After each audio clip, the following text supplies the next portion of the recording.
Dünyadaki eng baxtli ayol doktor Aiz Qarni. Her bir gün tamamen yeni başlanış.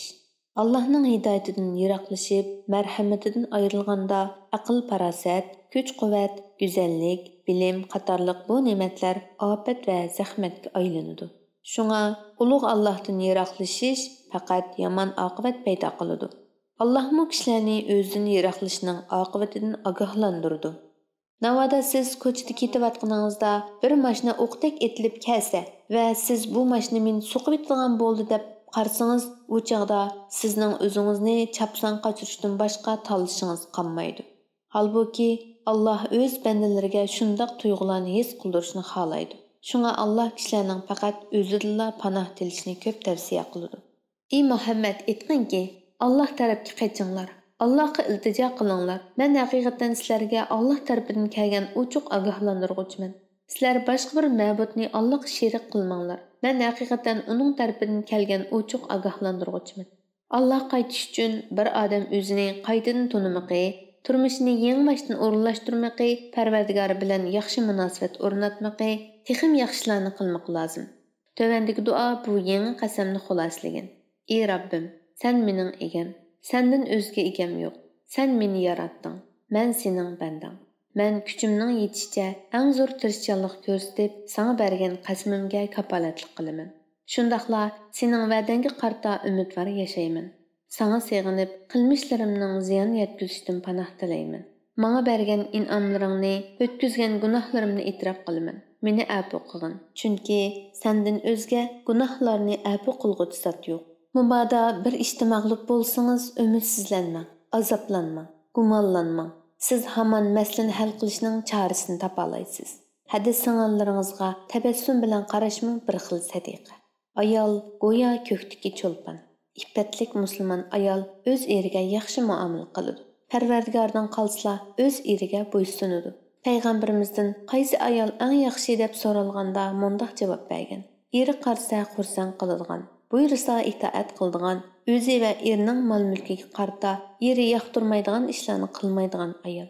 Demak, Allohning elchisi mushundaq ayollarni maqtagan hamda ularni erlarni qo'g'lashga tegishli ko'ngildagidek ayollar deb hisoblagan.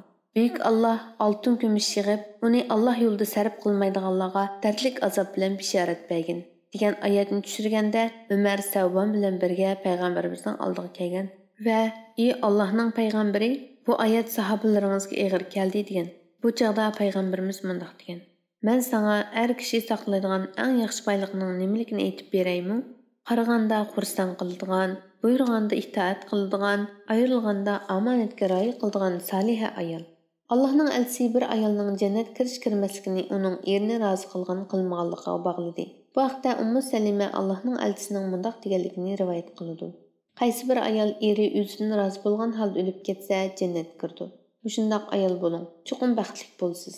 Birinchi qatorda menga bo'sh o'rin bor. Uning erishining sharti har qanday ish qilganda ko'ngil qo'yib qilishdir. Tirikligingizdan qo'shil bo'ling. Haromdan o'lim yaxshi. Abdullah ibn Umar 3 kishining g'orda qo'nganligi haqidagi hadisni so'zlab bergan edi. Bir parcha tosh g'or ustidan tushib, g'or eg'izini etib oldi.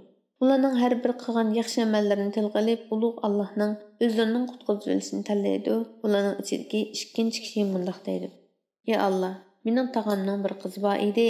Men uni bakli yaxshi ko'ratdim. Men uni qo'lga keltirishga urindim. Biroq u meni rad qildi.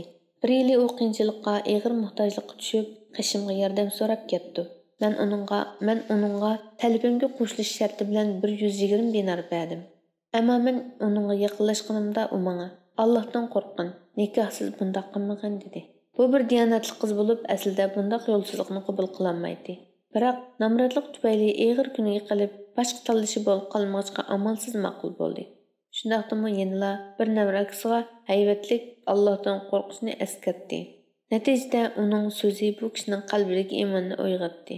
U bir navr singlisi bilan birga bo'lmoqchi bo'lsa, yo'lsizlik bilan emas, balki yo'lliq amriga elish bilan bo'lganligini tunib yetdi. Qizning so'zi uni to'sib, qudratli, shafqatli Allohga tavba qilishga ilib bordi va o'ngkurni to'sib turayotgan ash qoram tashdimi azroq yurishtirdi. G'am andish bilan qandoq o'tishni o'rganib oling. Shundala u o'zligidan yo'qoldi. Turmush ideyaning mahsuli.